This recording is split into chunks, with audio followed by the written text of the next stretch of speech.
પરીક્ષા આ માત્ર એક શબ્દ નથી, પરંતુ દરેક ઉમેદવારના વર્ષોની અથાગ તપશ્ચર્યા, માતા પિતાની અનંત આકાંક્ષાઓ અને દેશના ઉજ્જવળ ભવિષ્ય તરફનું પહેલું પગથિયું છે.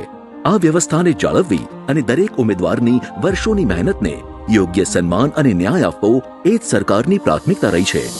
અને એટલે જ માનનીય પ્રધાનમંત્રી શ્રી નરેન્દ્રભાઈ મોદીજીના માર્ગદર્શન હેઠળ કેન્દ્ર સરકારે યુવા પેઢીના ભવિષ્ય સાથે ચેડા કરનારા અસામાજિક તત્વો સામે અપનાવ્યું છે પેપર લીક અને ગેરરીતિ સામે ઝીરો ટોલરન્સનું આકરું વલણ, જે અંતર્ગત જાહેર પરીક્ષાઓમાં પારદર્શિતા સુનિશ્ચિત કરવા અને ગેરરીતિઓ અટકાવવા માટે પબ્લિક એક્ઝામિનેશન્સ એમેન્ડમેન્ટ વિધેયકને સંસદીય મંજૂરી પ્રાપ્ત થઈ છે. પરીક્ષા વ્યવસ્થા સાથે ગેરરીતિ કરનારા ગુનાહિત તત્વો સામે 10 વર્ષ સુધીના કારાવાસ અને ₹10 કરોડ સુધીના આકરા આર્થિક દંડ સહિતના અત્યંત કડક દંડાત્મક પગલાં લેવામાં આવશે. તેમજ ઝડપી અને નિષ્પક્ષ ન્યાય સુનિશ્ચિત કરવા સ્પેશિયલ ફાસ્ટ ટ્રેક કોર્ટ શરૂ કરાશે, જે માત્ર 3 મહિનામાં જ સુનાવણી કરશે.